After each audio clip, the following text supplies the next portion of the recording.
don't know what all mics this might work on, but if you guys have these little Samson Q4s, sometimes they go out, you got nothing but treble. It seems like the diaphragms get stuck, and I'm going to show you how I fixed 2 of mine. Pretty cool. If you have the problem that 2 of mine were having, and I use these as my kind of cheap karaoke mics, okay?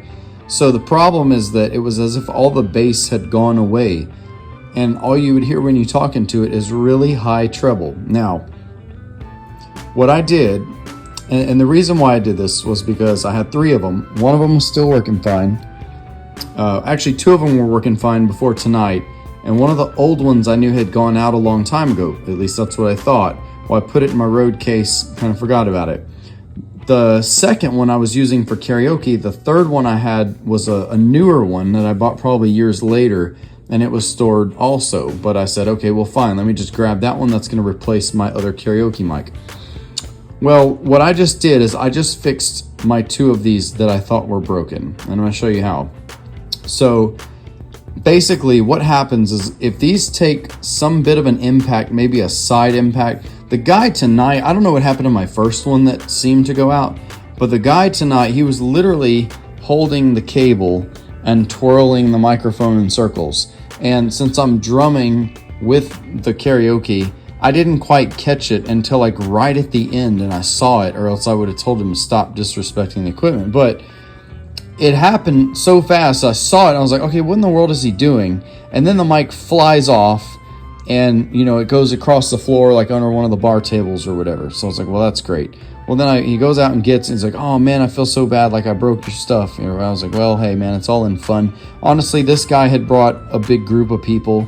He was singing all night. His group was singing. I wasn't gonna get mad at him. I just said, hey man, you know what's cool? It's a pretty cheap mic. Also, they had tipped me a ton and made it rain on the stage like 2 or 3 times. So I wasn't complaining. But I figured, let me come home and see what I can do with these mics.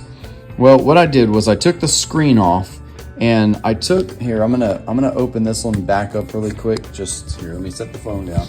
There is a tape under here. It goes around this little cartridge.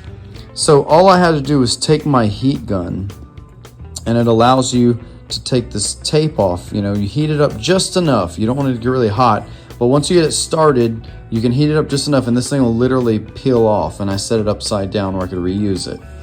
Now, when you pull that tape off, this cap with the screen, it has a plastic protector under here, so you can't touch the voice coil or whatever, the diaphragm, through this. You can't just do this, right? Because there's like a plastic, probably this part, you know, it's got like holes in it, like drilled in it or whatever, and then the foam on top. So when you pull that little protector off, you access the voice coil. Now, all I did to the first one was I kind of tapped on it and pushed it up and down a few times, and it seemed to free it up. Next thing I know, I plugged it in and it worked. Now, all I did with this one was I said, okay, if it doesn't really need that much, maybe I can shake it enough to where I get the voice coil to loosen up. And I'm gonna show you guys exactly how I did it, all right? So we put the screen back on, so I can do this one-handed.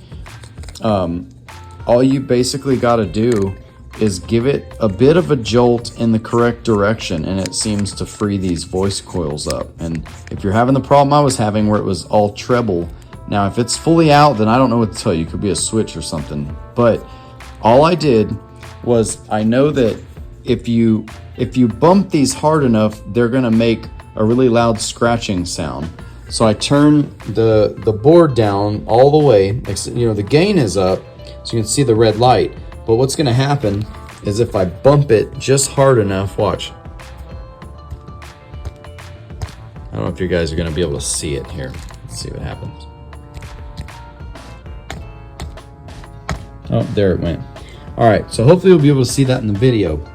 What that tends to do is it makes a really loud pop, and it frees up the diaphragm to where now it can move freely again. It's almost as if when the mic flew off, it took a big jolt somehow, maybe sideways when it hit the floor. So maybe that caused the diaphragm to get stuck. And then when I bumped this microphone just like that, it literally freed it back up. So let's see if it works. Turn it up a little bit. Check, 1, 2. See, here we are. I'm totally talking at check, 1, 2. Hey, woo. And yeah, see, it's working. Woo! So that's pretty cool. I'm gonna say, like, I'm pretty happy with that, because now I have, just because the guy actually did me a favor, because it caused me to open these things up and say, okay, why are they going out? They're not really going out. It's just something is hitting it just wrong where the diaphragm gets a little stuck. And these things are pretty durable. My two older ones are about 15 years old, and I've used them for gigs. At one point I was running sound for bands. These were the mics I would give to like the backup singers and stuff. And they've been through a lot. So I feel like if you have some of these, maybe they seem to have gone out and you kept them, you might be able to use this same, you know, just basically turn your hand kind of flat like this and then give it a bump, you know, just hard enough to get the red light to come on. My gain is turned up, you know, like maybe halfway or a little bit more, but it's kind of like an all or nothing type thing. If you do it and you leave the level up, it's not going to do really anything. It's going to make the treble, you know, just kind of sound like you're hitting it. When you hit it hard enough, it makes a loud psh, and that's what tells you that you've knocked it back into place. So hopefully this helps you guys out. I think that's pretty cool that now, like I said, the guy did me a favor. Now I not only have the new karaoke mic in my bag that wasn't used very much, but I also have these two other ones that are working again, and that's great because I can either set up 3 karaoke mics. I also have an old PG-48, and that's been one of my main mics. That way they have a little bit of a different, you know, the PG is a little hotter. Usually they're a little bit more noisy if you turn them up, but I've been putting up the PG-48 in one of these. So now I've got like 2 extra of these. Since I have 3 of them total, I could either set up 4 karaoke mics, or I could set up 2 and have these 2 extras. It's awesome. So yeah, you guys leave some comments and thumbs up if you like the video. Thanks for checking out this little quick DIY tip if you wanted to try to fix your microphones. And thanks for all the support on the channel. We do a lot here. Peace out.